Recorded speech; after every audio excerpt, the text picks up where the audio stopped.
Assalamualaikum warahmatullahi wabarakatuh. Alhamdulillah, alhamdulillahi rabbil alamin. Assalatu wassalamu ala asrafil anbiya'i wal mursalin, Sayyidina wa maulana Muhammadin. Asyhadu an la ilaha illallahul malikul haqqul mubin, wa asyhadu anna Muhammadan abduhu wa rasuluhu wa sadiqul wa'dal amin. Wa tahirin wal mujahidina amma ba'du ibadullah. Bersyukur kita kepada Allah dengan mengucapkan alhamdulillahi rabbil alamin atas segala limpahan karunia, rahmah dan hidayah, serta dengan izinnya juga kita dapat menjalankan amanahnya, beramal dan beribadah zahir batin dunia dan akhirat. Bersalam kita tidak akan pernah kita lupakan. Marilah sama-sama kita sampaikan, kita panjatkan kepada junjungan kita Nabi Allah, Nabi al-akhirul zaman, Rasulullah Muhammad sallallahu alaihi wasallam. Atasnya kalimahnya kita kalamkan bersama-sama dengan membacakan Allahumma sholli ala Sayyidina Muhammad wa ala alihi Sayyidina Muhammad. Para jemaah, kaum muslimin dan muslimat dimanapun berada, rahimakumullah. Bertemu lagi dengan saya, Guru Mursyid Syekh Nur Muhammad Buya Irwan Maulana Al-Khalidi, Pasaman, Sumatera Barat. Tentunya dalam makom majelis zikir ma'rifatullah, dalam makom siar YouTube Buya Pasaman Timur, dalam naungan Yayasan Islam Hidayatul Mubarakah Indonesia, melaksanakan kegiatan meluruskan ibadah kita kepada Allah dengan meningkatkan derajat dan martabat ibadah itu melalui mentadabur diri kita, mendapatkan kuantitas diri untuk mendapatkan kualitas agama. Ini wajib kita benar-benar harus mendapatkan yang sebenar-benarnya. Alhamdulillah para jemaah sekalian, dalam waktu dan kesempatan ini saya mengajak dan berbagi dengan kita semua. Tapi bagi saudara-saudaraku yang sudah memahami, saya hanya mengingatkan. Tetapi bagi yang belum sama sekali paham, saya mengimbau untuk belajar. Mencapai kebenaran itu tidak mudah. Hadirin jamaah yang dirahmati Allah rahimakumullah. Di dalam kita mengamalkan sesuatu yang hakikat, tentulah kita harus melihat apa yang mengamalkan, siapa yang mengamalkan, dan apa yang diamalkan. Bagaimana proses pengamalan sehingga kodrat yang benar-benar mengetahui kajian ini dari awal sampai pada masa kembali pada akhirnya zaman pada awal lagi. Tentunya kita melihat konsep kebenaran di dalam mendirikan suatu amalan kepada Allah. Apa konsep sebetulnya? Konsep sebetulnya tidak ada kesusahan atau suatu kesulitan di dalam mengamalkan apapun itu yang akan diamalkan. Tidak ada kesulitan, itu hanya bahasa akal. Kalau akal, dia pasti mengalami suatu gangguan. Karena akal sudah terbiasa dengan kemudahan. Dan apabila sudah dibukakan kenaikan derajat oleh Allah untuk mendapatkan nilai iman, harusnya akal waspada dengan peningkatan juga. Tentunya dengan fi'lu mumkini au tarkuhu tadi. Belajar berpikir mungkin dan tidak menjadi buah pikiran. Itu namanya ditertibkan. Sekarang, apa yang menjadi suatu kesulitan? Kadang-kadang kita dengar ada yang mengkaji ma'rifat. Katanya bentar dapat, bentar hilang, sebentar dapat, sebentar hilang. Bentar lupa, sebentar ingat, sebentar lupa, sebentar ingat. Sementara gunanya detak jantung itu tidak bisa diisi di antara detak ke detak itu oleh kerusakan. Masuknya pandangan akal, masuknya pandangan syaitan, masuknya gangguan iblis, makhluk dan segala macam. Ribuan siang dan malam kodrat itu dibunyikan, bertasbih. Siapa lagi sebuah peluang besar, yaitu ketergangguan konsentrasi dalam belajar, lupa apa yang dibilang guru, ragu-ragu datang, akhirnya disusul oleh yang paling bahaya, yaitu yakinnya cepat, malasnya lama. Itu akibatnya. Kenapa? Kejaran penuntutan rohaninya itu tidak melalui jalur yang sebenarnya. Kejaran rohani itu untuk mendapatkan sebuah pandangan ma'rifat atau rasa itu tidak terlayani oleh akal, tidak terlayani oleh perasaan, keinginan, kemampuan, kadar-kadar diri. Maka kita kembali kepada wujud kaji yang sebenarnya, yang tidak kenal kesulitan, yang tidak kenal susah, yang tidak kenal payah. Siapa yang bersaksi? Ingat, yang bersaksi. Saksi ini dikembangkan seluas-luasnya, dia akan melahirkan sebuah keputusan. Apa sebuah keputusan wujud? Yaitu pandangan. Apa yang dimaksud dengan pandangan? Ini adalah sesuatu yang memandang yang ada dalam pensaksian. Jadi kalau kadang kita dengar di luar, siapa diri yang bersaksi gitu? Jadi bahasa itu jahiliyah saya anggap. Kenapa? Kalau orang sudah tahu, dia masih mempertanyakan kepada orang tidak tahu, dia seorang jahiliyah.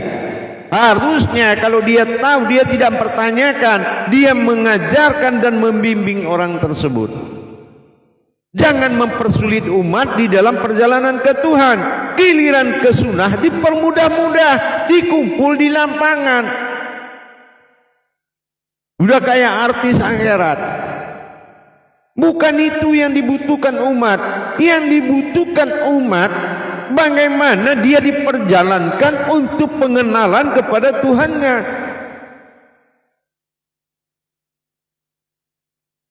Biarlah didapati sedikit umat untuk manfaat oleh orang banyak, daripada kita mendapatkan umat yang banyak tapi nggak ada bermanfaat kepada satu orang.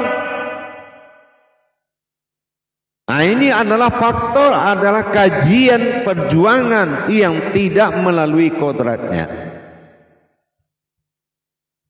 Mana diri yang dikatakan memandang sebuah wujud pandangan yang berkodrat sebuah diri, dan bisa semuanya menjadi kodrat tersebut. Jadi pandangan bukan artinya dari mata. Di jalan Allah, kalau yang dikatakan memandang, kalau memang bisa melebur dan mendapatkan wujud diri yang memandang tersebut, sebuah kodrat yang memandang, artinya sebuah kodrat tidak dipisahkan memandang dengan mendengar. Karena Allah tidak mendengar melalui telinga, tapi Allah mendengar melalui pandangan. Jadi apa yang dikatakan diri pandang tadi, diri pandang, atau dikatakan wujud dari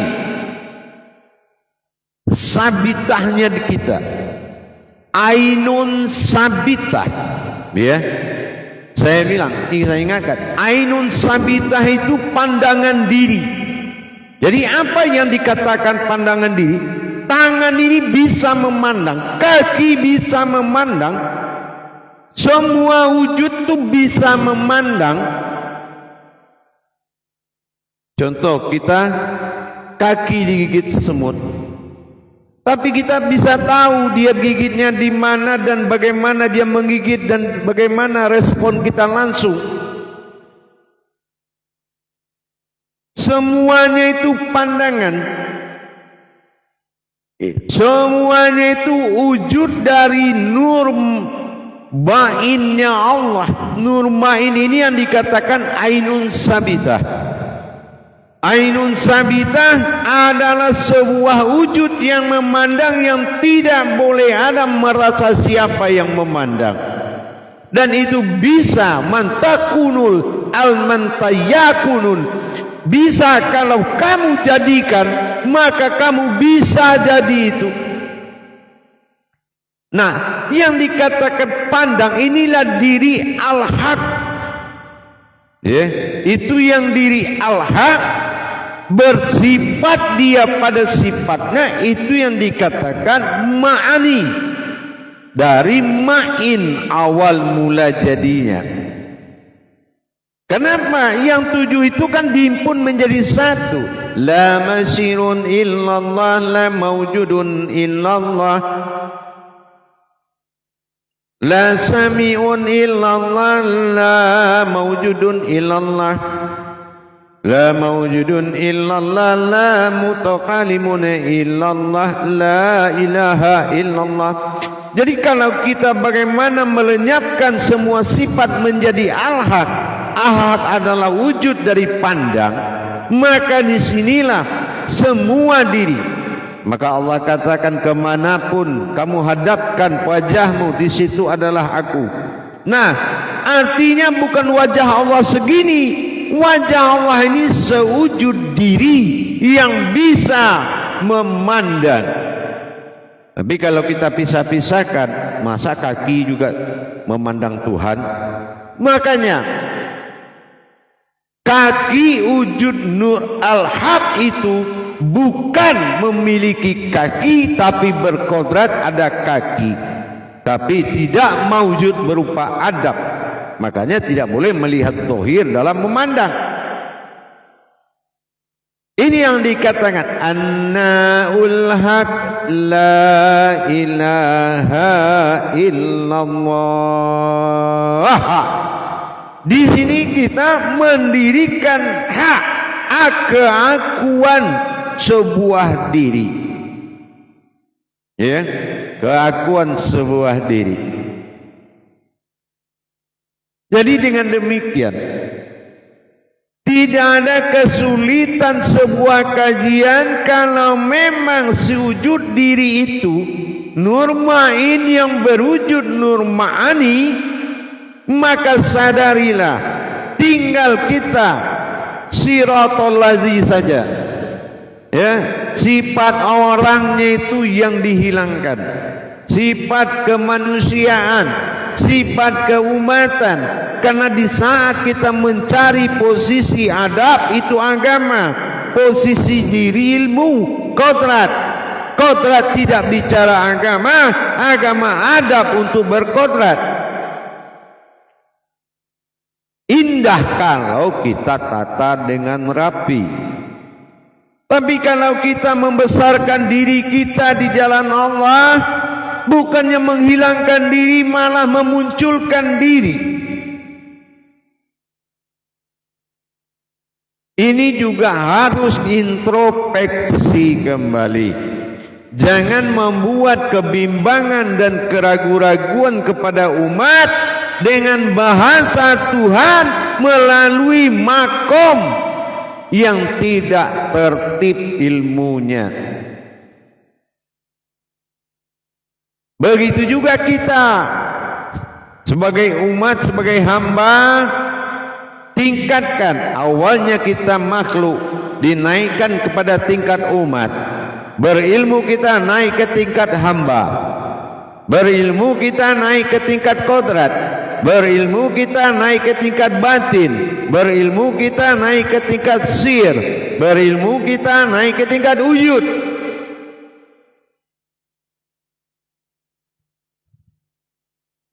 Jadi mendapatkan nilai sebuah diri dalam tuntutan pensaksian, harus kita benar-benar mengetahui makna yang dimaksud oleh Allah. Makna dari aku bersaksi, udah jelas aku itu datangnya dari hu datangnya dari la. Artinya sebuah kekuatan rahasia. La menjadi aku, ilah adalah Tuhan, lahu hu menjadi aku. Ini yang dikatakan ilmu nahu. Jadi bagaimana aku ilah. Nah ini bagaimana kita menghidupkan kodrat ketuhanan di dalam diri kita. Karena kita berawal dari diri berawal dari Allah, wujud Tuhan wahid tunggal, awal mula jadi. Jadi kita harus memakai kodratnya sendiri di dalam menjalankan perintahnya. Jangan memakai kodrat kita. Ini akan menemui kesulitan dan hambatan yang tinggi. Akhirnya kita bingung membedakan mana ilmu Tuhan, mana ilmu orang. Akhirnya kita ketemu orang peragaan ilmu, demo ilmu, demo kalam, demo aras, segala macam. Toh buktinya takbirmu diangkat dalam sholat, kamu masih gagal menghadirkan ketuhanan dan keumatan berpadu dalam kematianmu. Masih kamu gagal menghadirkan ketuhanan dan keumatan di dalam kematianmu. Qabla mutu anta mutu. Cerita kemana-mana, kaji setinggi apa, takbirmu gagal, nilaimu di situ.